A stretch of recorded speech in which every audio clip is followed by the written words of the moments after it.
পেশাগত জীবনে নিষ্ঠা, সততা আর নিরপেক্ষতার সাথে চাকরি করে গেলেও বিগত ফ্যাসিস্ট আমলের 18 বছর একের পর এক পদবঞ্চনা, অপমান, বৈষম্য আর মানসিক নির্যাতনের শিকার হয়েছি। কিন্তু শত প্রতিকূলতার মধ্যেও আমি জাতীয়তাবাদী আদর্শ থেকে এক চুলো বিচ্যুত হইনি। যে আদর্শের বীজ রোপিত হয়েছিল আমার শৈশবে, যখন আমি সপ্তম শ্রেণী ছাত্র।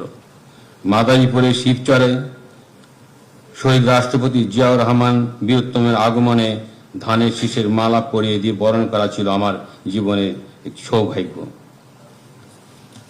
পরবর্তীতে 1977 সাল থেকে 1981 সালের মধ্যে আরও 4 বার শহীদ রাষ্ট্রপতি জিয়াউর রহমান বীরোত্তমের সেনের স্পর্শে আসার আমার অনন্য সুযোগ হয়েছিল। শহীদ রাষ্ট্রপতি জিয়াউর রহমান বীরোত্তমের সাথে আমার শেষ দেখা হয় 1981 সালের 25 জানুয়ারি। তখন আমি 10ম শ্রেণীর ছাত্র। আজও আমার স্মৃতির মণিকোঠায় সেই দিনটির স্মৃতি উজ্জ্বল।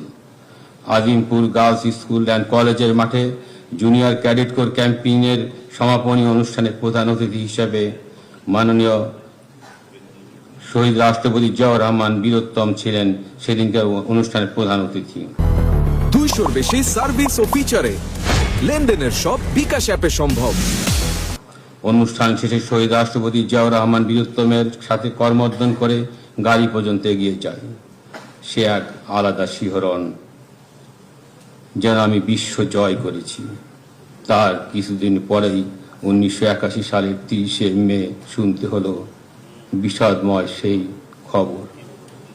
নিজেকে সেদিন আর স্থির রাখতে পারিনি, কান্নায় ভেঙে পড়েছিলাম।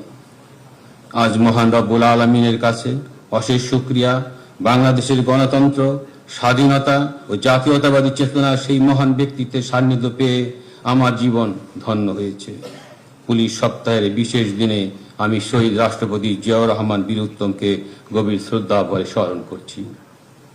আমি পরম শ্রদ্ধার সাথে স্মরণ করছি 3 বারের সফল প্রধানমন্ত্রী, মাদার অব ডেমোক্রেসি, মুসলিম বিশ্বের দ্বিতীয় নারী প্রধানমন্ত্রী, আপসহীন দেশনেত্রী বেগম খালেদা জিয়াকে।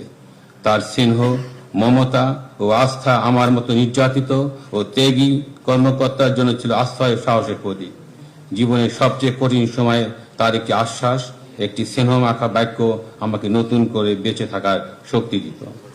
মাননীয় প্রধানমন্ত্রী, আজ আপনার দূরদর্শী, ধৈর্যশীল ও রাষ্ট্রনায়কোচিত নেতৃত্বে বাংলাদেশ নতুন আশার পথে এগিয়ে যাচ্ছে। দীর্ঘ সংগ্রাম ও ত্যাগের মধ্যে দিয়ে আপনি জাতীয়তাবাদী শক্তিকে পুনরায় ঐক্যবদ্ধ করেছেন এবং গণতন্ত্র পুনঃপ্রতিষ্ঠার আন্দোলনে নতুন প্রাণ সঞ্চার করেছেন।